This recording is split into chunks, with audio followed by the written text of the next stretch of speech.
All right, welcome back, ladies and gentlemen, to the GSL. I am Moltrap. I'm here with Wolf, and we have seen some freaking-tacular games today. Yeah, we have. We've seen some awesome stuff. We've seen base trays. We've seen like multi-pronged attacks. We've seen sentry drops. We've seen High Templar drops. We've seen High Templar next to a cliff storming on the high ground with an observer there. We've seen Mech versus Bio and TVT. Yeah. I'm just trolling Wolf right now. I know. Well, SC didn't quite make it through that one, but that's okay. Anyway, we've seen some really good stuff, and we've still got one more set left to watch. Yeah. It's going to be Tassadar versus YoDa. Which YoDa has shown some awesome stuff in the past. He's the guy who started doing that cloak ghost business, like the super fast one-base ghost cloak. Like, oh, if you didn't build a robo, my ghost just camps here and kills all your probes. Someone did that against me on the ladder when Artosis was filming me, and I was like, well, this has never happened to me before. Nice. And it is pretty difficult to deal with, man. It's weird. YoDa did that. But I think this is going to be our most one-sided match of the day. I think that Tassadar has shown his PvT as some of the best in the world. Yeah. He made it all the way to the finals of Code A, and then unfortunately ended up with a PvP, and then got knocked out. And now Tassadar has shown us he can do really good all-ins as well. He's done a crazy Blinkstalker all-ins, Void Ray all-ins. Now Tassadar, he's there you can see he actually beat Phoenix a few days ago. Yeah, that was to this point. That was kind of a crushing victory for Tassadar there. Now Tassadar, he's actually mostly proven himself against Zerg. He's actually usually not very good against Terrans. In fact, the reason why he's here instead of Code S is because of Noble S, SC, and Nuclear. 3 Terrans who beat him in the up and down matches. Yeah. So, you know, there is that he actually hasn't been doing too well against Terrans. In fact, Jockji beat him, and Jockji's so good. Don't judge Jockji, man. Okay, I just don't know about him. Well, too he much. beat Ryung in Code A. I believe he beat, was that Dreamer back there in the Icy Cup tournament just a few weeks before as well. Oh yeah, he did. Yeah, so he had like a good run. No, actually, Dreamer he beat Ryung and Noble S last season. Yeah.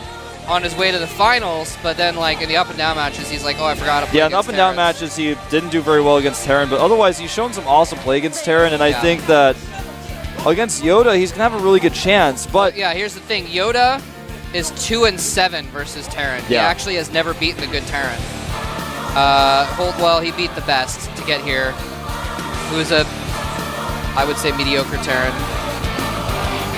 Well, yeah, YoDa's not playing against Terran. I don't know why I said that. It's versus Protoss. He's 2-7 versus Protoss. Yeah, I was just messing with you. He hasn't beaten a good Protoss. Sorry about that. I was just, yeah, my bad.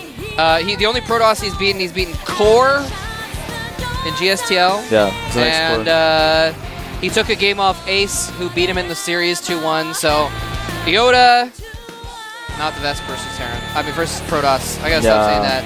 Well, the first map is Belshire Beach. And ironically, we don't see very many Terran versus Protosses on this map. Just coincidentally, that in most cases, you don't see a ton of those types of games on this map.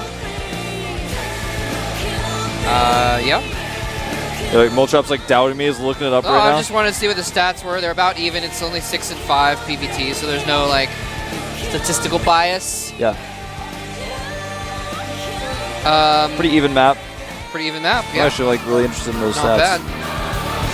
Even though people think it's like a Zerg map, Zerg have only actually won 2 more games on it than they've lost. So that's interesting. Although that's, of course, you have to look at the players and the quality of the players involved in that too. So anyway, we're going to get underway here pretty soon. Belshire Beach is going to be the first map. Tassadar on the left, YoDa on the right. Those 2 guys are going to get started here in just a minute. Let's see who is going to take the lead with the first game in this best-of-3 series to advance to the round of 8 and the up and down matches. We're going to find out in just a moment. Just a few moments. Snap our fingers.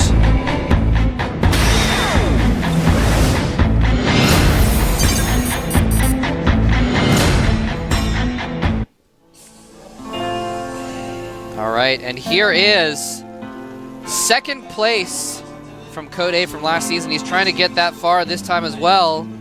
Wants that Code S. He said it last season he wanted to win to get Code S. Tassadar. He is Tassadar.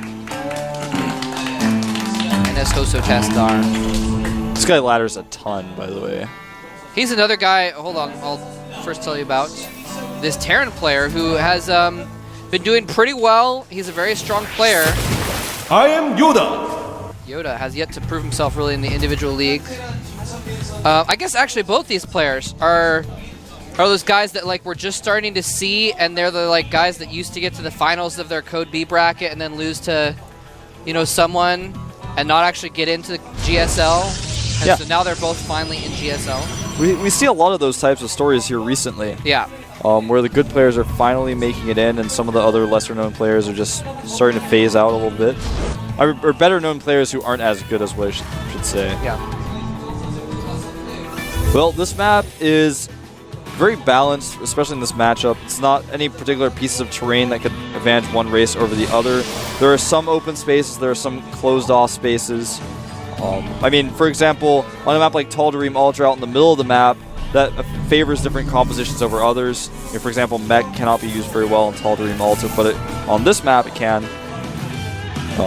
Although we don't really see mech in TVP enough, I'll just say enough, because I think it's a pretty good composition. I've been saying that for a long time, actually. Well, we're Brood War people, so that's true. We look back and we say, well, things changed there and things could change here. Well, yeah. Well, I really want someone to... I mean, obviously, I might be wrong. The mech might not do well, but I think it has the potential if done right, and I would like to see some people try and work with that. Try and work with mech versus Protoss, rather. Yeah. We have seen it work. I mean, like Jinro beat MC with mech. You know, yeah, that was a while back. Ago. That was a weird series. That was kind of showed a little bit of the potential of mech. Yeah, exactly. Interestingly, SCV is able to get in here. More interestingly, the probe was able to escape because, well, he escaped for a little bit. We didn't get a shot of it. The Marine just killed it. But the Marine accidentally saw it at the Scantipede, and the probe like got away. And I was like, the Scantipede just saved the probe's life. It's not actually neutral. But then the Marine did kill it because Tassadar saw microing it. That's too bad. I just want to give you guys some extra insight that you guys didn't see on camera. Yeah, behind the scenes. Behind the scenes, Scantipede, Marine probe kind of engagement over there. See? Scantipedes, they're dastardly. Well, the Stalker wants to poke, but because of the map terrain here, the Marines are on the high ground. It's not really going to work. He can poke at the barracks, though, if he realizes what's kind of going on. That's exactly what he's going to do. And for a second, I thought he was going to walk past the depot and get himself trapped. And instead he's just going to take some armor damage and leave. That was a little bit weird. That was very weird. Tassadar going for a 1-gate expand. It was like he was like, oh, well, I hear the Marines shooting. They must be right over that bunker, right? And he's like, wait, where are they? Yeah, like he saw them and I was like, oh, now he's just going to do the right thing and poke at the barracks. And he was like, nah, I don't really want to. He went in there. Well, SCV gets in here again. Is it? Well, this time he's not going to be able to get into the main base, but most importantly sees the Nexus, Yeah. Maybe, you know, sometimes it confuses me, like when someone's thing shoots from the high ground, you can see it, but you can't target it, so maybe he, like, got confused and thought he could target it or something, I don't know. That's very unlikely, but somehow he got confused there and took some damage on that Stalker. Yeah, I was a little confused by that myself. At this point. YoDa's going to actually take his expansion before Tassadar gets his up. Yeah, he went for a 1-Rax expand, got gases immediately. Now he's got up to 3 barracks. He started stim very quickly. He's going to start concussive shells as well in his second tech lab. Very safe expansion by YoDa. Yeah, I think, and then he's probably going to follow that up with the combat shields and get all of his tech lab upgrades for the infantry all about the same time. Yeah, he probably will. I'd like to see him get a factory pretty quickly after this as well, as soon as he can afford it. Because he got that super fast command center. Put it on layaway if you can't afford it. Charges on the card. That's right. Engineering bay going down for YoDa to get fast upgrades. Also needs to be prepared for anything that Tassadar might want to throw at him later, like Dark Templar. He might want to throw Dark Templar at him, yeah. He might want to throw some Dark Templar at him. Brings a Warp Prism over. He doesn't like, you know, normally the Warp Prism actually just transfers the Protoss units into bits of data and then like reloads them and reconfigures them, but this particular Warp Prism is actually just going to throw them. It's actually just, it's got a catapult on the back. Yes. Well. What is this, Warcraft in space? I wish I played Warcraft and Warcraft 3. It's not too late, man. I really kind of wish I got into it because there's so many references and things I wish I knew and understood. That I played it a little bit, but I played it so little that I don't remember anything about it. And Twilight Council's almost up. And there's Blink getting started there. Gonna go for Blink Stalkers. And the Forge is almost finished as well. He's gonna start +1 armor. But YoDa is actually ahead a little bit in the upgrades. So I think with even with Chrono Boost on the Forge, they're gonna be about even. Yeah, it's very true. And Blink being researched before charge is something that's very unusual to see in most cases. Because what's kind of weird is Tassadar only has 3 Stalkers out right now, and he's probably not going to even have 5 out when Blink finishes, so getting that Blink first seems like a questionable decision. He's made so many sentries. And YoDa is actually... Well, never mind. He stopped his forces at the Watchtower. He's gathering there. He has his upgrades. He might be looking to... Okay, Combat Shields didn't start as quickly as I thought it did, so he might be looking to do a kind of a Combat Shields +1 timing attack here. He's got a lot of forces mounted in the middle, and he's got a single Marine checking for expansions. And just as I say that, he's going to actually fall back. And just as you say that, he stops falling back and goes back to the Watchtower. Oh my goodness. I have like this power that I can say stuff that won't happen. Actually, you just threw away that power. Oh man! Dang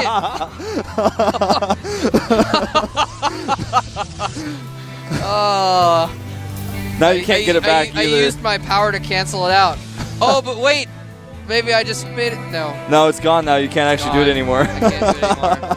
Alright, well, it looks like YoDa actually wasn't doing a timing at all because he just isn't attacking after all. So. Yeah, well, I think he just wanted to maybe catch any units that he could find that were out there. SCV comes and sees a ton of sentries. Armory going up relatively quickly, but he wants to get, fast +2 weapons. It's not like extremely quick as Engineering Bay going up at the same time, so he just wants to start getting faster upgrades. Now, second Robotics is going up as the Robotics Support Bay goes up, so Tassadar is going to be going 2 Robo Colossi. That's a pretty big commitment. So Tassadar is doing like everything. He's like, I'm going to get Blink and Charge and armor upgrades and weapon upgrades and 2 Robo Colossus. And, like, after his first 2 Colossus, he's probably going to put down a Templar Archives because he's doing everything. Probably not, actually. Well, he's doing a lot of stuff on just 2 bases. Yeah, right? exactly. He's only got 2 bases, so... And look at that, just adding a bunch of gateways. He is doing everything, man. And +2 weapons on the way for YoDa. +1 armor getting pretty close to being done as well. 3 barracks were added for YoDa, so he's powering up just a little bit because he's preparing for that command center he's made. He's going to send that over to the 3rd base. He's not going to try to take the gold. He's a little bit worried about doing that. I think it's probably smart that he goes and takes the safer 3rd at this point. Yeah. I like how YoDa is putting down some like random depots at his choke points. It's really good, especially... We didn't catch a shot of it, but YoDa actually ran an SCV into Tassadar's expansion and saw his unit composition and saw sentries and zealots only. So he's like, all right, well, if you've got a lot of zealots with charge, then putting down depots to like force more choking is going to be really good. Well, also funneling the zealots. Yeah, it's like 6 or 7 zealots will charge on a depot. That's true. Yeah. The charge gets used, and you're already microing back. It's very good for you. So 2 Colossi being produced here at the time for Tassadar. It's very expensive. He cannot afford actually to produce off of all of his 6 gateways. He's not using the majority of those. So what I think we're going to see here is he's going to use those gateways as reinforcements. He's going to do a 2-base timing attack. Yeah. Now YoDa doesn't know, or YoDa doesn't know exactly what type of timing attack he's doing, but he's preparing for something. He's got the factory at the 3rd base. He knows there's no 3rd base there. He's got the watchtowers. He keeps moving around the map. He's made so many ghosts. He's got 4 ghosts out on the map. Yeah. And I think he's like, well, I'm not 100% sure what's coming, but I'm trying to prepare for everything. Colossi, though, is pretty much what he's going to want to have. Yeah, the Colossi are actually going to be really big. They're going to be able to do a lot of damage because he doesn't have any. He's nowhere near Vikings right now. He's making all medevacs. And he has some Marauders at least, and there's the 3 Colossi moving on a bunch of Stalkers. Well, he's going to take the gold. He's going to take the gold? I thought he was going to do a nice... Well, I mean, he's going to still probably do the attack, but it's going to be a little bit slower now. Well, Thermal Lance is almost done and 2 more Colossi almost done, so he may attack with those extra 2 Colossus and +2 weapons. Yeah, that's probably smart. Neither of these guys have really had an engagement at all, minus the SCV that like walked on the base and died. They were talking before the game actually, and they're like, all right, no rush 20, okay? Well, it looks like that rule is about to get broken. All right, no rush 15. Stalker's blink forward 1, almost blinking to its death. He's about to have +2. 2 more Colossi have just popped. This is really interesting. He like showed him Sentry Zealot, and so he made like ghosts and stuff to prepare for that, and now he's actually mostly Blink Stalker with Colossus. Yeah, with 3 Vikings being made at a time, man. If he doesn't attack soon, this is going to be completely prepared for. There's so many EMPs before the Vikings. Oh! These units are all clumped up. And almost all the sentries are EMP'd, but there's just nothing to deal with the Colossus. 5 Colossus doing so much damage, completely tearing through YoDa's army in moments. And GG coming from YoDa. What?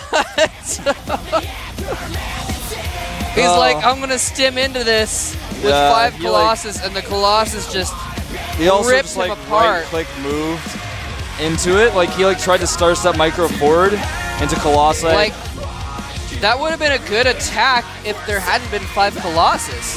Like, it was a really good attack. He's like, run in, EMP the army, stim forward, Medivacs behind. Oh, wait, there's just like 5 things splashing everything.